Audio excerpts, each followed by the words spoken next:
in, on, under, in, on, under, above, below, in front of, behind, in front of, behind, in between, in between. Hello students, चलिए आज हम आपको prepositions बताते हैं। ठीक है, तो प्रीपोजिशंस क्या होते हैं, मैंने एक टाइम से आपको प्रीपोजिशंस को समझाया। ठीक है, जो प्रीपोजिशंस के मैंने कुछ वर्ड्स लिए हैं, तो अभी मैं इनको एक्सप्लेन करती हूँ। पहले हम जान लेते हैं प्रीपोजिशंस होते क्या हैं। प्रीपोजिशंस वो कुछ वर्ड्स होते हैं जो किसी भी वस्तु की या किसी भी जीव की लोकेशन या स्थिति या उसकी एग्जैक्ट पोजीशन क्या है वो बताते हैं। जैसे अभी मैंने स्टेप का इस्तेमाल किया था कि ये इसकी पोजीशन क्या है। हमने इसको ग्लास के अंदर किया था, ग्लास के बाहर किया था, ग्लास के ऊपर किया था, आगे पीछे किया था, आगे किया था। तो ये स्टेप की लोकेशन बता रहा था। अभी मैंने आपको राइम में शॉर्ट में समझाया, अब इसको एक्सप्लेन करके समझ लेते हैं। देखिए, इन मतलब कि ग्लास के अंदर, ऑन इसके ऊपर, ग्लास के ऊपर। अभी हम ग्लास और टेप का एग्जांपल ले रहे हैं। यहाँ पर एग्जांपल कुछ भी हो सकता है। ठीक है, तो अभी ये ऊपर है, इससे टच है। ठीक है, इस वस्तु से टच है। मान लो टेबल पर किताब रखी है तो वो ऑन द टेबल है। ठीक है, book is on the table.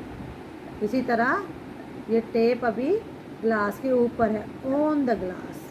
ठीक है, अब अंडर, बिल्कुल जो इसके नीचे हमने लगा दी है टेप, और ये इसके नीचे है अंडर, और इससे टच कर रही है। इससे टच कर रही है तो अंडर आएगा, और इससे टच नहीं कर रही है, देखो इस तरीके से, अगर टच नहीं कर रही है बट फिर भी इसके नीचे ही है तो ये बिलो हो गया।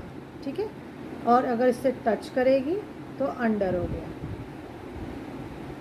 ये अब जैसे हमने यहाँ पे कहा था ऑन, इससे टच कर रही है तो ऑन, से टच नहीं कर रही है तो अबव।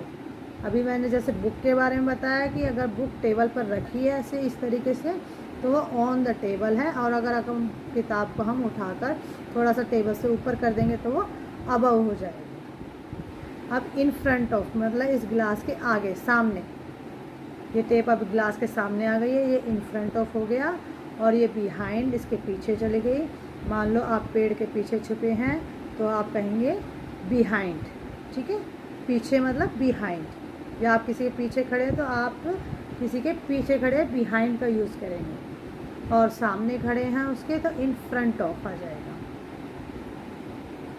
और इन बिटवीन, जब इन बिटवीन जो होता है वो दो के लिए इस्तेमाल किया जाता है, दो के बीच में कोई। जैसे अब मैंने यहाँ पे दो ग्लास इस्तेमाल किए हैं और स्टेप को इन दोनों के बीच में किया है तो ये इन बिटवीन। अगर दो से ज़्यादा है, जैसे मान लो आप अपने दो दोस्तों के बीच में खड़े हैं तो आप इन बिटवीन हो जाएंगे, और अगर दो से ज़्यादा के बीच में है तो हम अमंग का यूज़ करते हैं। चलिए, बाय बाय।